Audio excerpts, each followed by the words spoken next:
Lufthansa 414, this is Gander Center, squawk code 7235. Due to a recent development, you are ordered to land at Gander YQX immediately. Copy that. This is an order. Alitalia 644, reduce speed to 105.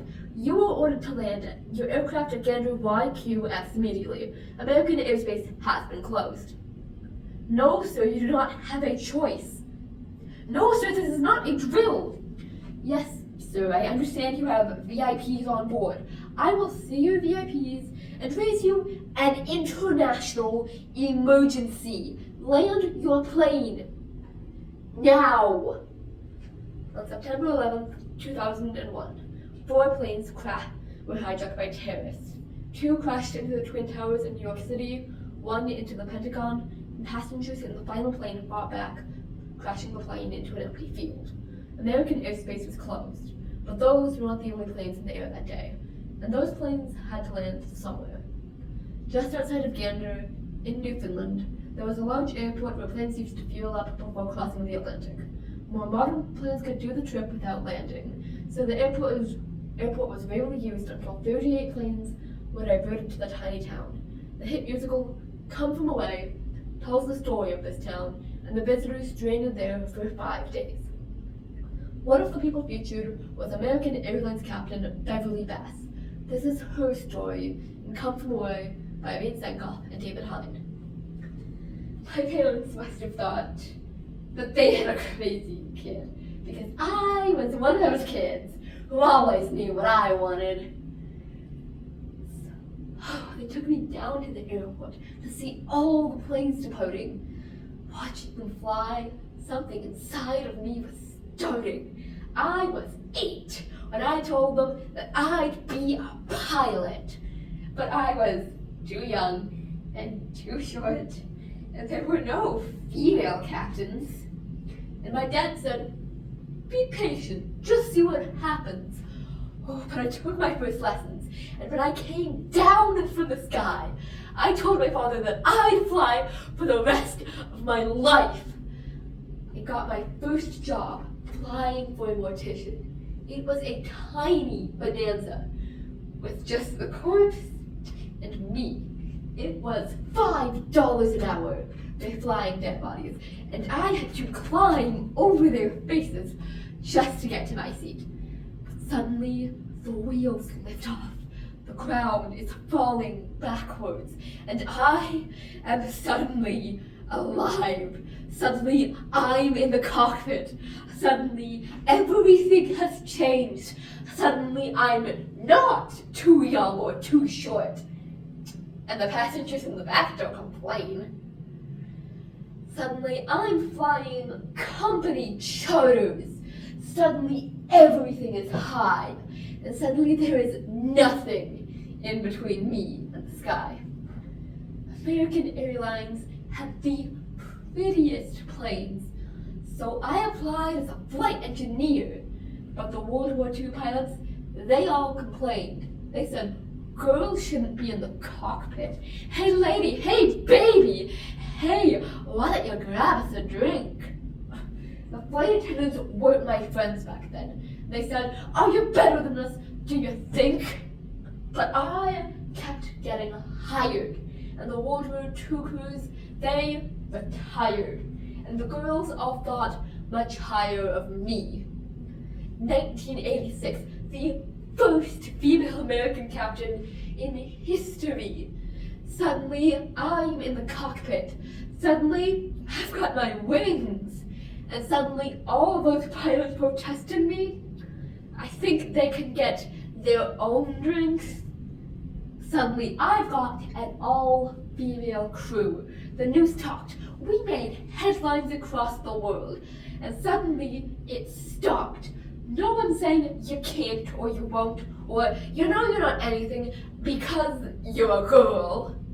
Suddenly, I'm getting married and we're putting pins in the map where we've flown. Suddenly, I am a mother, and suddenly I'm shocked at how much they've grown. Suddenly, I'm wondering how my parents would feel. seeing me teaching men how to be pilots. Because suddenly I am a senior instructor. And somehow I'm 51. Suddenly I'm flying Paris to Dallas, crossing the Atlantic and feeling calm. When suddenly someone says on air-to-air traffic at 8:46 there's been a terrorist action. And the one thing I loved more than anything was used as the bomb. Suddenly I'm in a hotel. Suddenly something has died. And suddenly there is something in between me and the sky. Ladies and gentlemen, this is your captain speaking. There's been an incident in the US that will require us to make an unscheduled stop in Gander, Newfoundland. Tom, I finally got through. I borrowed a passenger's phone. How are you? Are the kids okay? No, I'm fine, Tom. We're safe and sound here on the ground in Newfoundland. We don't know much, except for the BBC. Listen, I can't talk long. Can you do something for me? Tell the kids I'm alright. Take them into the kitchen, show them the map that we used to put pins in for each destination we flew together. Tell them I'm fine, and put a pin here in Gander. On the edge? You got through to the airline? Tom, I'm okay. Tell me what's happening out there. How bad is it? Tell me everything. Tom, who was in the air? No, I wouldn't have known him. No one on that airline. Charles. Are you sure? No. I'm fine, Tom. I'm fine. Charles Burlingame was the captain of Flight 77 that crashed into the Pentagon. I just saw him at a pub in London. You can't imagine a pilot will fight to the ends of the earth to save his plane. He just will. On the edge of the world. Good morning, I am Captain Beverly Bass. Now I know this is going to be hard to hear, but the American airspace remains closed. I can't tell you how long we'll be on the ground, but we are going to be here for some time. Wherever we are, I check in with air traffic control again, and it's more bad news. Not only is the American airspace still closed, but there is a storm headed for Newfoundland. Hurricane Erin is making landfall by tomorrow or the day after. If we don't get these planes in the air soon, no one's going anywhere.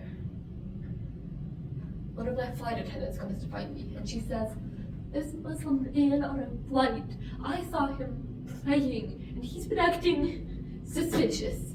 He doesn't have a carry-on, and I'm not getting back in that plane with him." I am responsible for the safety of my passengers and crew, and security tells me that any perceived threats must be taken extremely seriously.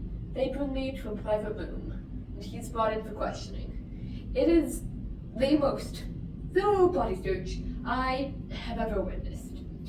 And when it's over, I find him and I tell him that I am so sorry that happened. We are on the edge. The winds start to pick up. 15-mile-an-hour winds. We've been here too long and there is a hurricane coming. And I'm thinking, we're running out of time. We have to leave. We have to leave now. On the edge of the world, ladies and gentlemen, if you look out your window, underneath all that rain is Maine. We have just crossed the Canadian border. Welcome back to the US of A. Wherever we are. Ladies and gentlemen, if you look out your window, you won't want to miss this. We've just entered Texas. Please put your seat back and tray tables up. Right below us is the city where I grew up. Coming around past the field, touch the ground, taxiing. We are all cheering. We were down, thanking everyone. Thank you for flying American. Hugging them, hugging my crew, 'cause we're home again. Past the gate and up the stairs, and we're there. And he's waiting in line. No, I'm fine, Tom. I'm fine. Thank you.